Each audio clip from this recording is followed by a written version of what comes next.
was solving the problems. Oh, they just Yeah. hooked me. I loved it. Okay. That's perfect. Solving the problem. And yeah. That's a really good question because all of this attention is going on fuel. And that's just really a few things to follow, right? Yeah. It's not even a half a dozen different things to follow. Petrochemicals, there are over 6,000 petrochemicals. There's cash in that trash, dig it out! Yep. And I thought, well, that's what we need. We need for what's going into the dumpster now and then the landfill to have so much value that you pull it out of the trash. You do that to an aluminum can, right? You know, but I didn't want to be the only weirdo in the room talking about that. Well, I'll be that weirdo. That's secure. I was reading your bio and that unimpressed dog philosophy that you have. I understand it now. Like when I was reading it, I'm like, what does that mean though? I want to ask her that question. Welcome everyone to the Vserve Ebusiness Solution podcast on supply chain management, where we invite industry great experts to share their experiences and also gather some helpful tips along the way as we go on. And today, we are exploring what happens when we actually stop viewing the global trade as merely a transaction of goods, but start seeing it as a science of systems that can actively heal our society and our community, right? So we have a legendary supply chain visionary with us today who has over 30 years of distinguished leadership across the manufacturing sector. She holds a lifetime certified purchasing management credentials, is master architect behind the nonprofit platform Supply Chains for Good, protectors of children and family prosperity. I have to say something before I introduce her. So, her work, bridges the gap between massive corporate operations and true community impact. From pioneering the profit-driven circular economy workshop, I think it's called "There's Cash in the Trash," to partner building with VCare Academy to democratize, elite supply chain education for high schoolers and hard luck kids. Her expertise has been featured in many different journals like the Wall Street Journal, the Los Angeles Times, and I'm truly honored to have her on our podcast today. So please welcome CJ North. CJ, thank you so much for giving us your time today. Oh, you're so kind. What a nice intro. I'll correct a very minor error that is actually a compliment to me, though. Supply Chains for Good is a for-profit company. We are not a nonprofit. I looked at becoming a nonprofit, and I just didn't want to get all my funding from grants. I thought, if I'm telling everybody that you can make money off of being circular, you can make money off of being an honest person, well, let me, walk my talk. Yeah, exactly. And that's perfect. That's a perfect way to start this podcast. And I know like you have so many, stories to share, personal and professional, but I always start with that one question. How did you end up in supply chain? Was it like just thrown at you? Was it actually your vision to kind of join this area of work? Tell us a little bit about that. Yeah. So I think most of the OGs in this field fell into supply chain. And looking back at, I've given a lot of thought to the education in our field. And one of the things that demonstrates that is that our education has only been offered at the university and college level for about the last 15 years. Yep. Right? When I tried to go back and continue my college education in about 2005, and I couldn't find a university offering supply chain or even purchasing. So that's one of the reasons that we all kind of fell into it. Right. So I would, when I was 19 years old, I was putting boxes on a shelf for a temp agency. And and the people in the supply chain team came up to me and said, you seem pretty smart. You ask good questions. You show up on time and every day. You want to see if you Yeah. want to be an assistant buyer. And, I was just like 19 years old, more money. Yes. Yes. Yep. Yep. Exactly. And that, but so we always ask people, how'd you get into supply chain? But what kept Hmm. you in supply chain Exactly. for the Yeah. rest of your career? Right. Uh-huh. And I think we have something in common throughout the field on that is that, we hate to be beaten by a problem. Uh-huh. And supply chain is the problem solver, Yes. right? Yeah. One of the old or one of my favorite teachers for procurement is a gentleman named Merle Roberts, and he has a wonderful story about working for a company where, uh, say, the maintenance manager says, "I'm the buyer for that line," and another person says, "Well, I'm really the buyer for that line," right? And Uh-huh. none of them are in purchasing, right? None of them Yeah. are in the supply Uh-huh. chain department. Yeah. And Merle just simply pointed out, you know who the real buyer is when there's a problem. The Yeah. buyer is who you go to.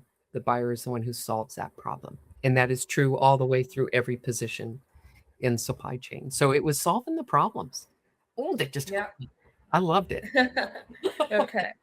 That's perfect. Solving the problem. And I Mhm. think you've been solving some major problems that we have in the way we view supply chain as a whole today, too, in 2026, right? So I want to start off with the what you've advocated, right, for governing bodies similar to Federal Reserve to synchronizing commodity and fuel data, but also using that analogy into how you do data sharing protocols today, security frameworks. So, tell us a little bit about that. Tell us a little bit of the supply chain Fed architecture that you keep talking about.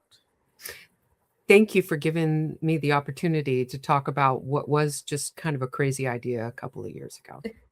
Uh-huh. And that now I have the USC Viterbi School of Systems Engineering and the University of Mary Hardin Baylor helping me with. Wow. You go to We're university, excited. universal I'm has this excited. big help, Uh, right? So let me just kind of back up a little bit. In the United States, we have had the Fed for several years, decades and decades. I think it might be close to 100 years. yeah. The Fed serves as a wise governing body for our financial systems, our banking, and it does tremendous work in Mhm. keeping us out of trouble, right? On Yeah. the financial and the banking side. They're not partisan, they're experts in their field, right? Mhm. All they do is guide our financial systems. Yeah. We have no equivalent of that for the supply chain, Mhm. right? That's a Yeah. big gap. Yeah. That's a huge gap.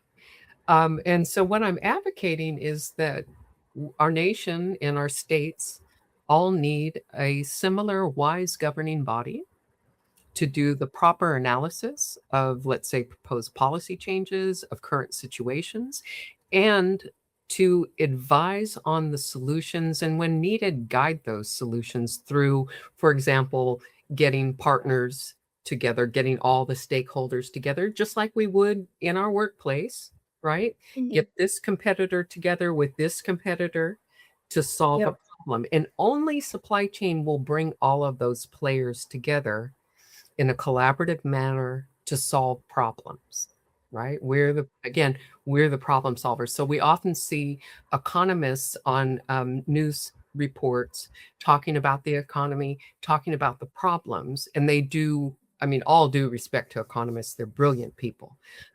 They Yeah. do a marvelous job of identifying the problems, but it's not their role to solve it.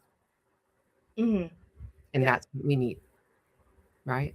Um, So the next question is, okay, what if we had for lack of a better way of putting it, a supply chain Fed, right? Um, what would that wise governing body need?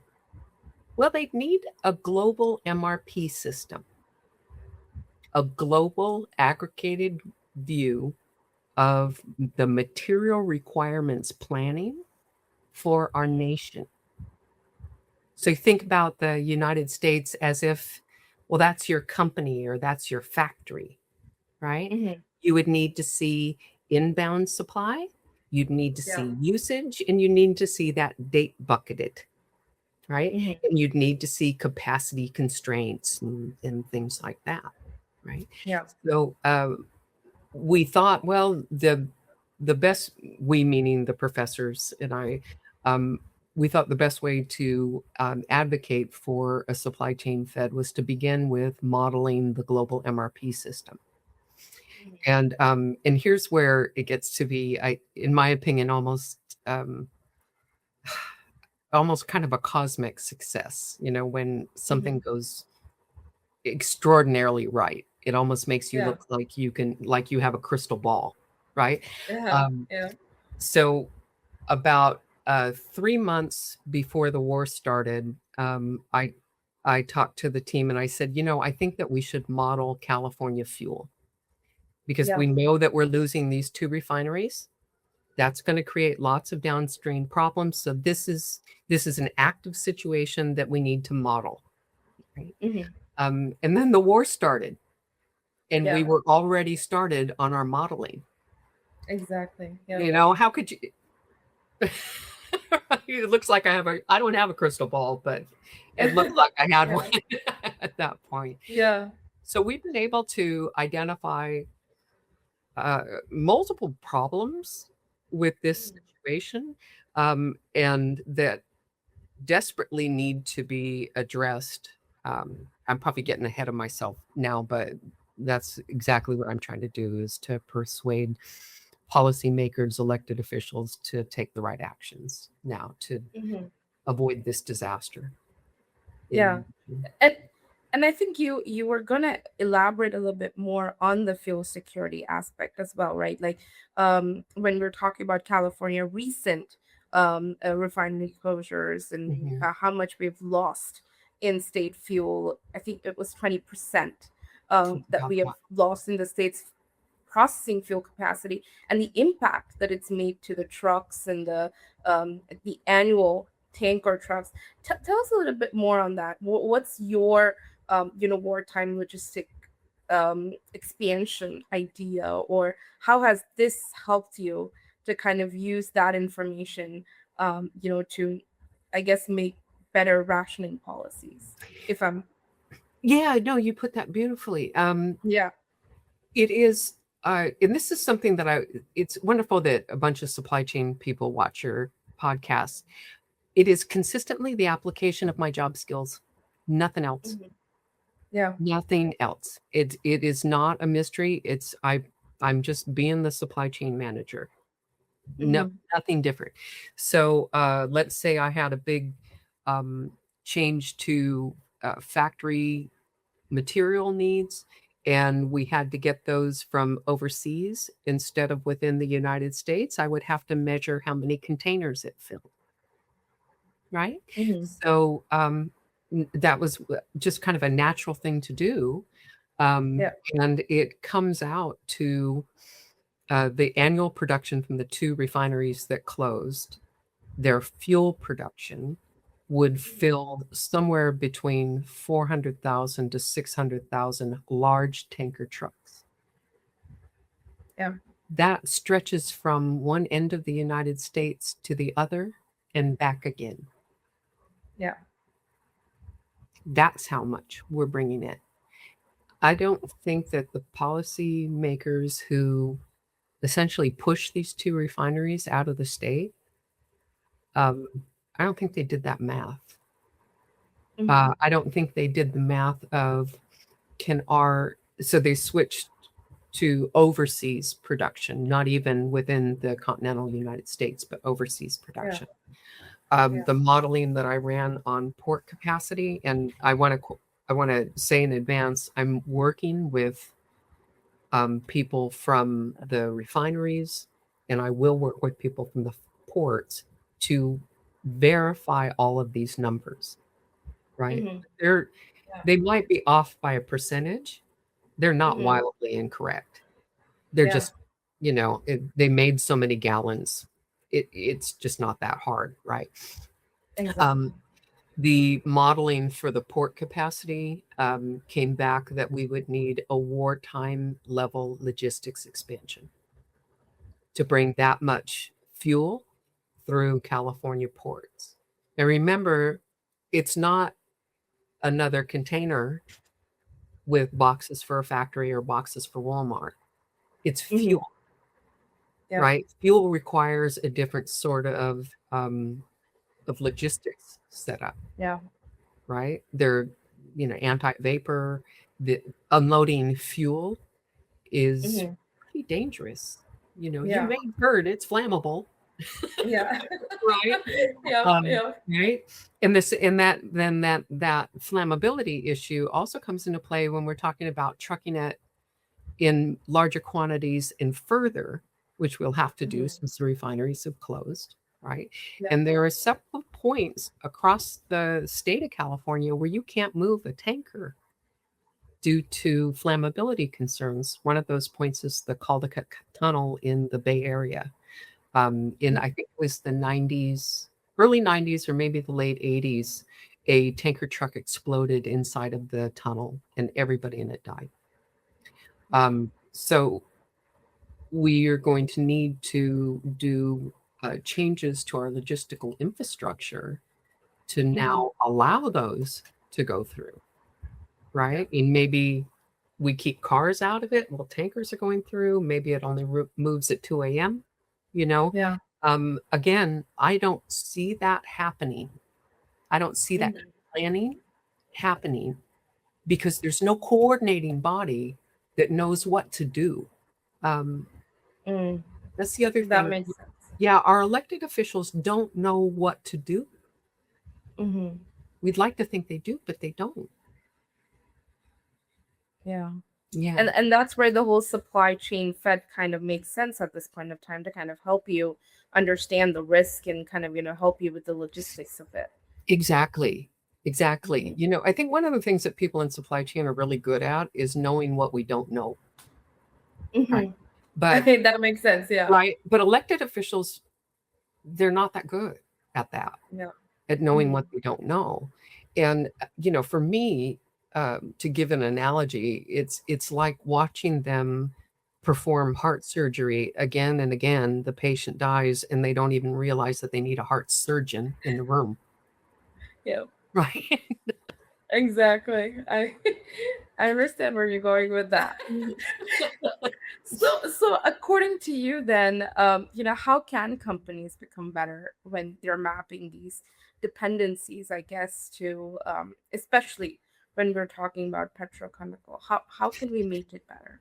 Yeah, how so is your question, how can we warn them, have them look at the Yeah. risk? Yeah, Yeah. uh, that's a really good question because where all of this attention is going on fuel, and Hmm. that's just really a few things to follow, right? Yeah. It's not even a half a dozen different Yeah.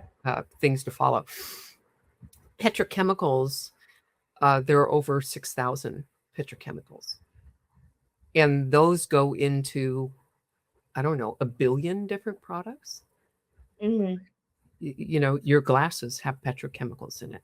Probably the shirt you're wearing, Oh, right? yeah. Your necklace was made using petrochemicals. Hmm. There's just nothing. Um, very few things don't contain some sort of petrochemical. Yeah. So I was thinking about this. What I would do if this was my supply chain, my factory, I would take all of the material data safety sheets Hmm. that have the technical chemicals inside of it, right? I would upload those all into chat, and I would put in, tell me um, where all the petrochemicals are in these. So that would identify what I'm buying with petrochemicals in it, and that'll float your risks to the top. For sure, you're going to find that it's in your adhesives and your finishes, Hmm. right? Yeah. And so that's how you can identify that. Once you've done that, go to your supplier and Hmm. their supplier and their supplier until you reach the manufacturer, because a lot of those things come through distribution channels. Yep. And your distributor may or may not have the right level of supply chain expertise to identify the problems. Mm-hmm. So you're going to need to go up to WD-40 or 3M Mm-hmm.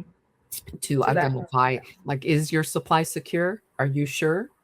Prove it to Mm-hmm. me. Yeah. Have it proven to you. Right. Exactly.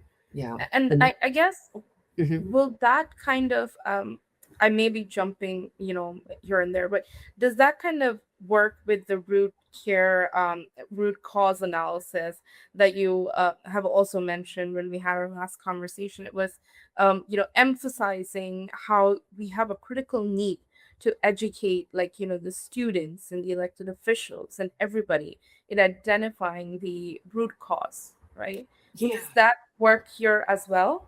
Can you it tell us a works little on more? it is part of the problem solving of every last single thing. Um, Mm-hmm. it it definitely, let's look at our problem with California with the refineries closing, right?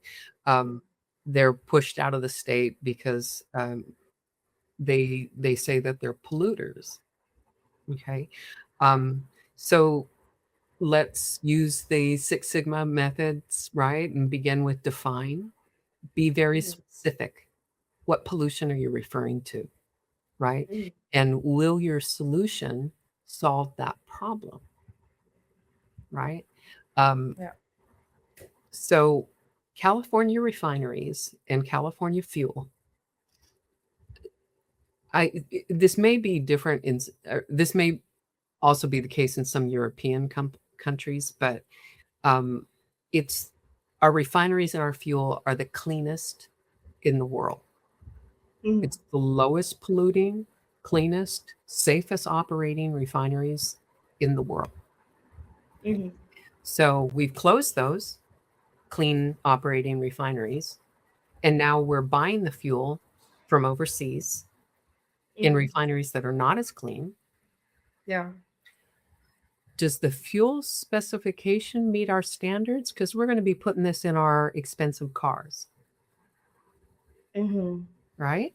Yep. Um, and then we're taking that fuel that's made at a refinery that pollutes more than the ones in California, and we're shipping it about 7,000 miles using bunker fuel. Yeah. We didn't solve a problem, we made a bigger problem for the environment, Yeah. right? See, was this all supposed to be for the environment? We blew it. That's what they say. Yeah. Yeah. Yeah. Yeah. I know, like, there's so much more. I think that that's where there's cash in the trash framework also comes into play, right? So when you're pioneering such a program that focuses on profit-driven sustainability, tell us a little bit more. Like, what are the specific, material requirement planning? What adjustments can manufacturers do? Tell us a little bit more about that. Okay. Well, let me begin with where the title comes from. So, Uh-huh. um, I think anybody that's worked in manufacturing or distribution has probably heard the big boss walk past a dumpster where they've seen metal or maybe a pallet in it and point to it and go, "There's cash in that trash, dig it out." Uh-huh. Uh-huh. Yep. And I thought, well, that's what we need. We need Uh-huh. for what's going into the dumpster now and then the landfill to have so much Mhm. value that you pull it out of the trash. You do that to an Yeah. aluminum can, right? Mhm. Yep. I can put my old barbecue out on the sidewalk and it'll be gone in a couple hours because the Yep. scrap metal person is going to pick it up and take it for scrap value, right? Yep. That's the through line. You have to have a real value from the Mhm. waste. Um, how does that happen? You have to figure out what your industry makes in waste, and then simply put, how you can make some money off of it, right? How can you convert Recycle. into Yeah. usually, well, yeah, when we think about recycle, we think about taking let's say, a plastic or a glass bottle and turning it back into that, Yeah. right? Um, Pretty much. let's release that Mhm. as part of the solution, right? let's just say, okay, you got this waste. What can you make the most money out of Mhm. using this waste? Right. Mhm. And so I was dealing with wood waste since I spent most of my manufacturing years in the woodworking and furniture manufacturing sector. That's what I knew the most. And so you got to Mhm. start somewhere. That's where I decided to start. Yeah. Um, what ended up being the solution for wood waste, it doesn't prevent trees being cut down, Mhm. right? And so I had to release that as the Yeah. solution. The solution needed to be that it made so much money that an equipment investment had a good return on investment, Mhm. right? And that it makes so much money that people want to do it. Yeah. And at first, I partnered with one of the leading trade associations for woodworking to get this off the ground.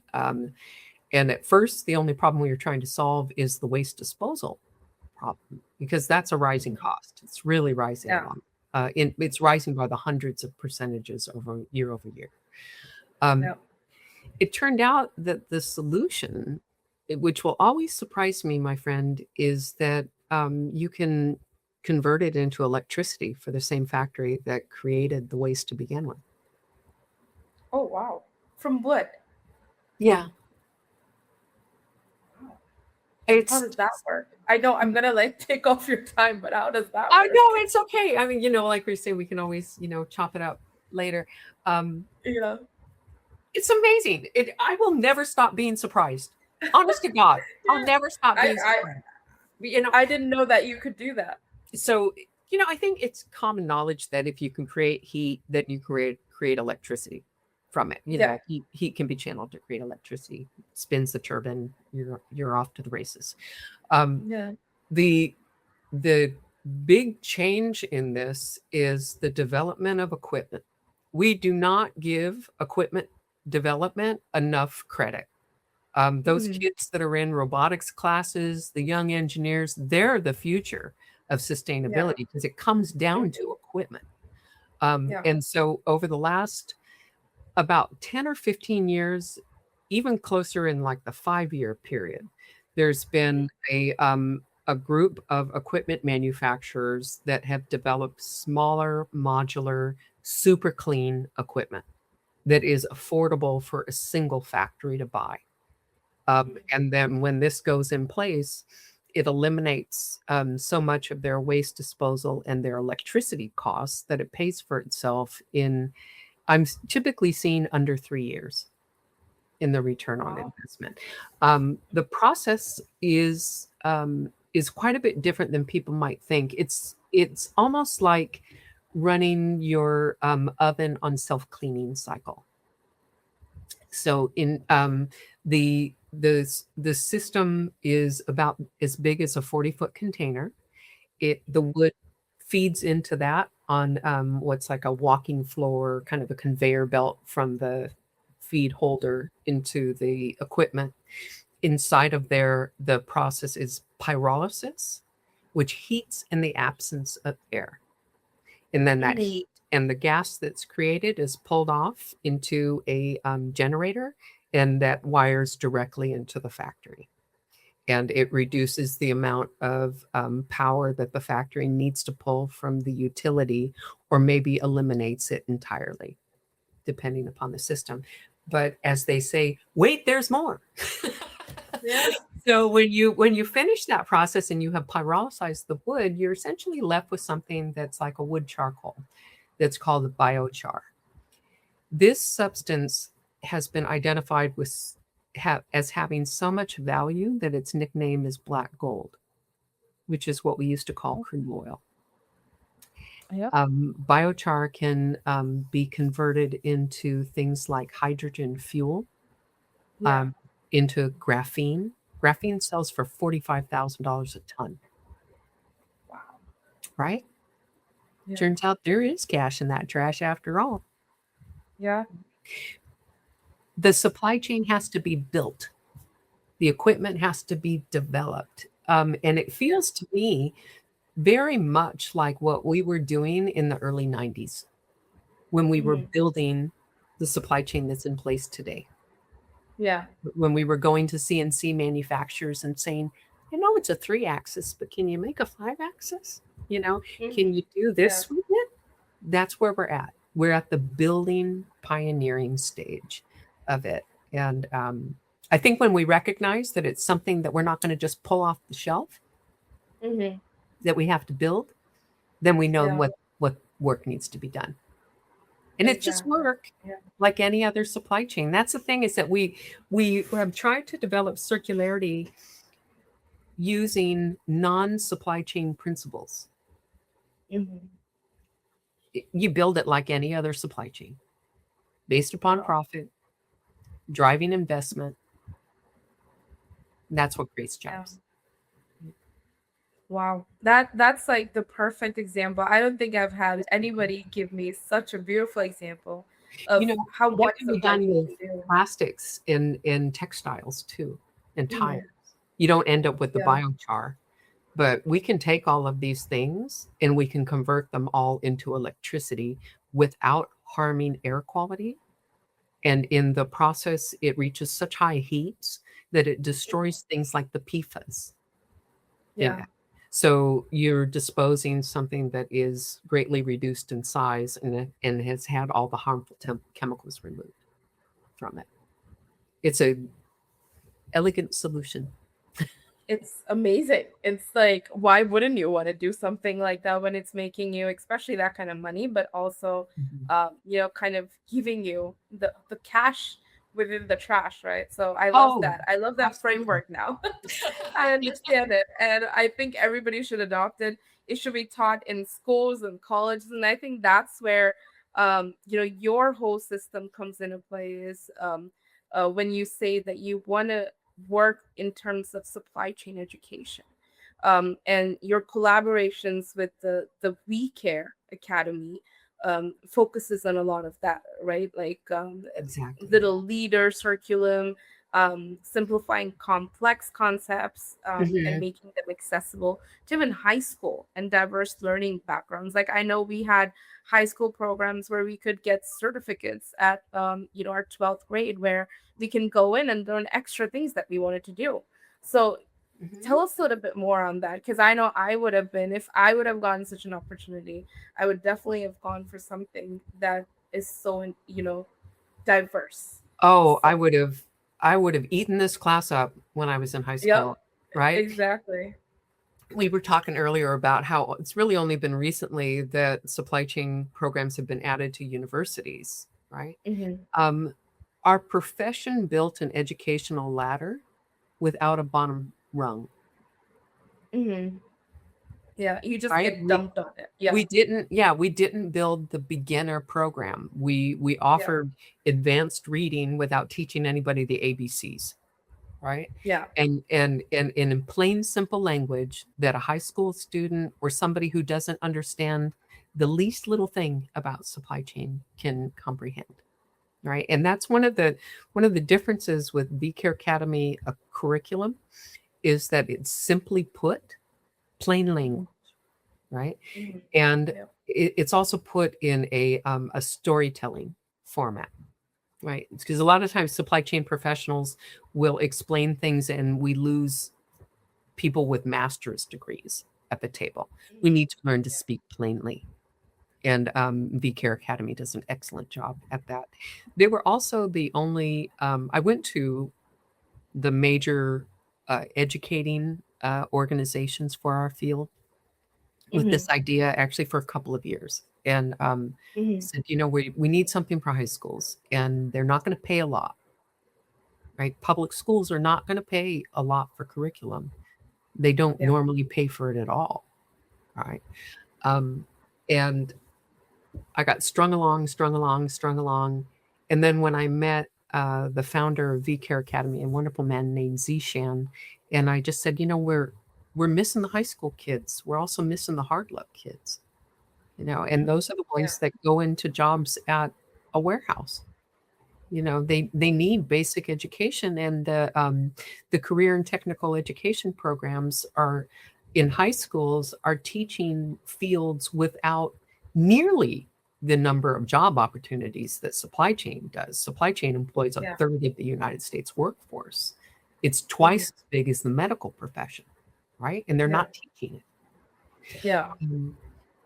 He said yes within 10 minutes. Mm. There's a lesson there. There's a lesson there. Quit knocking on doors that won't open, right? Yeah. And then he has consistently surprised me with constantly improving the education, and recently came out with the Little Leaders in Supply Chain program, which is entirely free and written for elementary school kids. That's crazy. It just Imagine surprised me. elementary. Yeah, Yeah. elementary school kids, and it's free. Yeah. It's Yeah. free. He's like, just give it away, CJ. Give it away. Teach the kids. Yeah. That's crazy. And I'm pretty sure they'll love it because nowadays, when you're looking at kids, they're so in tune to understanding a concept rather than just like everything. I would want that. I They would want to surprise focus on one you. thing. Yeah, Kids are smart. They're yeah, really smart. exactly. I was in Yeah. once I usually go into the high school classroom, when I go into the classroom, but once in a while I get to go to an elementary school. And I spoke to a big group of, I think it was third, fourth, and fifth graders. Yeah. And I use a bakery as the example of this is a supply chain, and I asked the group, well, what do you do if you can't get that ingredient? Mhm. And no kidding, a third grader said, oh, well, you'll have to find some sort of substitution. Did you just say substitution?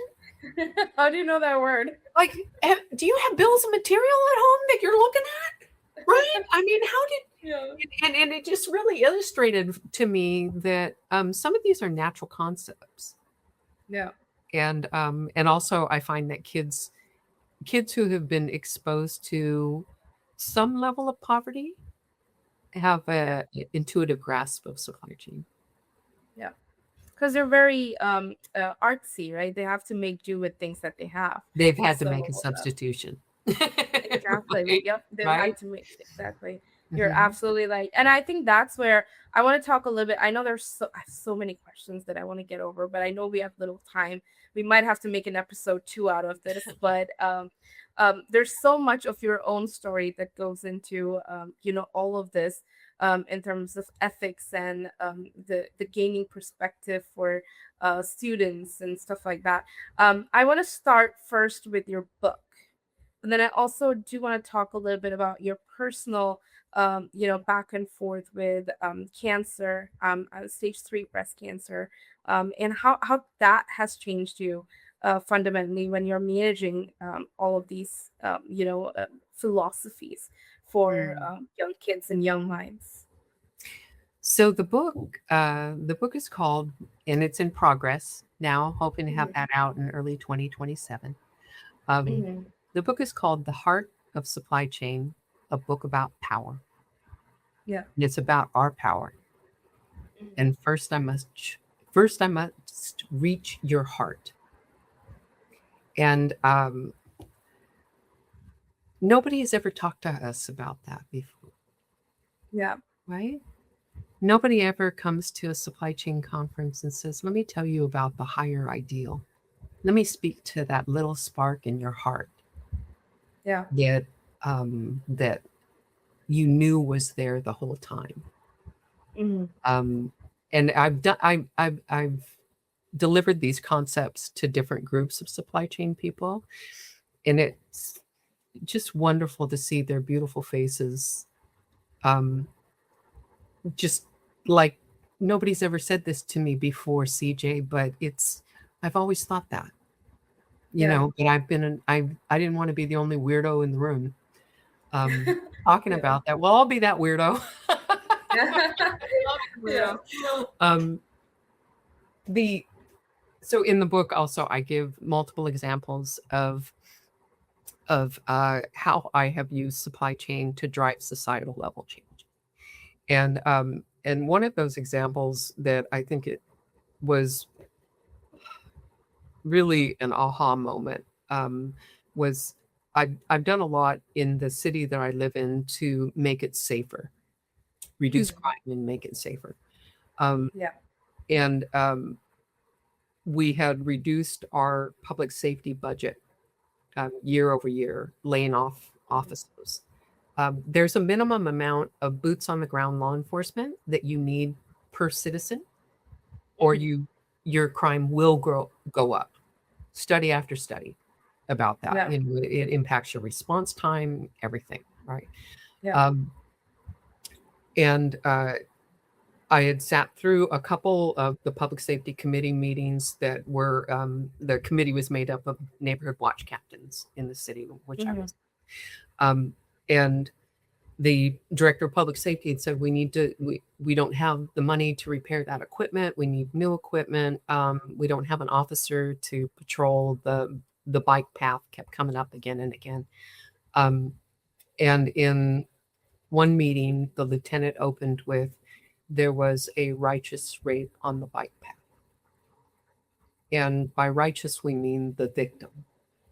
Yeah. The victim was wholly righteous, just an innocent woman taking a walk on the bike path. And I was actually in cancer treatment at that time and particularly vulnerable. I was going to be losing all my hair the next week, Mhm. and that as a woman, that just kind of really haunts you, really messes with your Yeah. head. Um, Yeah. and I had the fight. I brought all of my 30 years of negotiating expertise to that table and Mhm. had the fight and said, well, what's it going to take to quit laying off our officers? What is it going to take? And I mean, just a shouting match came on. And Yeah. it was finally came down to, look, we have to raise sales taxes. There's no other way to do it. Um, and I said, well, then let's propose that. And we did. And it was interesting that everybody that was shouting at me when I said, well, then let's vote on it, they all voted for it. Okay. Well, then why were you yelling at me? Right? We gave the city council, as citizens, we gave them their get out of jail free card. It wasn't them proposing the tax increase, it was the citizens. And then Mhm. the citizens voted it in by a wide margin. And now the city of Bellflower is kind of a cute little town and it's pretty safe. Wow. So And that was, that that's was crazy. That's little things that you do and how it affects you, um, and how supply chain can help you on a daily is yeah. Yeah, yeah, and I mean, you're amazing. just really looking at simple things like you would in your company. Our revenues dropped. What do we need to do, right? Do we need to raise prices? In this case, we did need to do that. I think supply chain is also we're very good at addressing problems when they need to be addressed. Yeah. Right. This problem of the declining revenue was a result of the loss of landline phones. When did landline phones go away? Like 10 years before Yeah. we had this fight. They had ignored the problem for 10 years. So it really wasn't an issue so much of raising taxes, but replacing lost tax revenue with a new source of Mm. tax revenue. Right? Wow. Um, That's amazing. I to your earlier question about kind of what got me into supply chains for good. So I survived stage 3 breast cancer. And when that happens, when you face your own mortality, right? Whether or not you come out ahead, right? Um, Yeah. you think in terms of what if I just had a year left to live? What would I do? There's a What great would I do song. different? Yeah, Yeah. there's a great song about live like you were dying, right? Yeah. Um, and if you are as fortunate as me to both survive it, but also to take that lesson and never lose it, Hmm. then you're willing to take a whole new set of risks, Yeah. right? And one of the things that I've noticed is that over the last few years, where I've really uh, come out and said the crazy things that are on my mind, right? Hmm. Um, you. there's a cycle where you go from being from people saying that's impossible, CJ, why would you even waste your time on that, Mhm. to suddenly you're a unicorn, right? Suddenly you're Yeah. invited to a nice podcast like yours. Yeah. So you have to Yeah. accept that when you're kind of come out and do something different, there's going to be part of that where people are very critical to you. It's going to be real hard on your ego.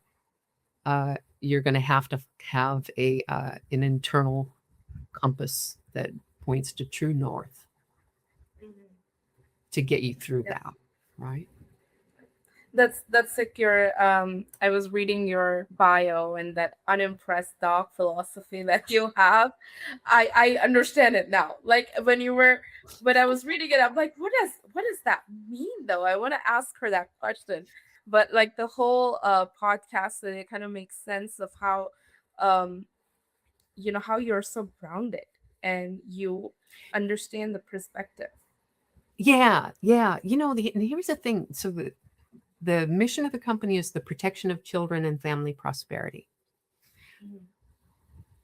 That's how you build the strongest supply chains. If you Mhm. keep those two things in balance, if you never compromise on those two things, you will release more money than you thought possible. Mhm. I challenge the belief that we can't do both. I challenge that belief.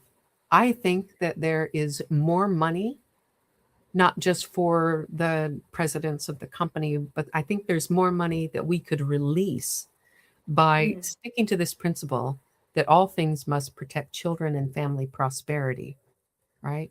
And there's cash in that trash program is a perfect example of that. I was bulldog stubborn about no, we're going to do Mhm. both. We're going to do Yeah. both. We're going to make tons of money over here, and we're going to Yeah. protect the environment over here. We can do both. And Yeah. it was that stubbornness that got us past the hump of this belief that we have to sacrifice Mhm. some of those. So I challenge that belief. And Jim Collins, in his book Built to Last, actually gives several examples of companies who did the ethical, moral thing when it was hard, and how Mhm. that led to them, sometimes being 100-year-old companies. Yeah. So um, we can tell the time difference. I've got the sun rising. Yeah. Perfect. I mean, CJ, I know I had so many more questions to ask you. And it's been such a great podcast. And I don't want to end without asking you, tell us, how did you feel about this podcast? Any last thoughts for the young minds that you are investing so much of your time in, all of your expertise in? Anything you would like to leave those little minds and also the younger professionals that are coming out into the industry? Your last thoughts. Yeah, I'm going to close with supply chain can save the world. Remember that. Yeah. It's the missing link. Start early. Well, when you inspire the child, and I go into the classroom and I say, here, I'm really doing this circularity thing. It's happening Yeah. in your Yeah. backyard, right? Yeah. There's oh my God, I see hope on their little faces. Yeah. I'd walk through Yeah. fire for that. Yeah. And I really do mean it. Supply chain can save the world. It's the methodology that's missing in solving our systemic problems. Supply chain is the science of systems. We need to apply supply chain methodology to fixing our systems, and we can. We need more of us at the table, whether it be the public safety committee. Maybe you want to run for office. There's a lot of power in committees. You Yeah. don't have to necessarily run for office. Step onto a Yeah. committee. You can do a lot of good in your community for whatever drives your heart, you know, whatever your cause is, that'll be the right cause. That is perfect. That's a perfect way to end this podcast, CJ. Oh my God. Thank you so much for giving us such a new perspective. I have had so many podcasts. I've learned about supply chain from my bachelor's years, right? So I've never seen supply chain in such a vision, I guess. For me, supply chain has always been boring. That's why I ended up in sales and marketing. So for me, now kind of seeing, how it can evolve into, my everyday life as well. There's so much more to learn. So maybe I'm gonna knock my university store soon to learn more about this. So thank you so Awesome. much for inspiring Thank us you too. daily, and it was great having you today. Thank you so much for your time. Great.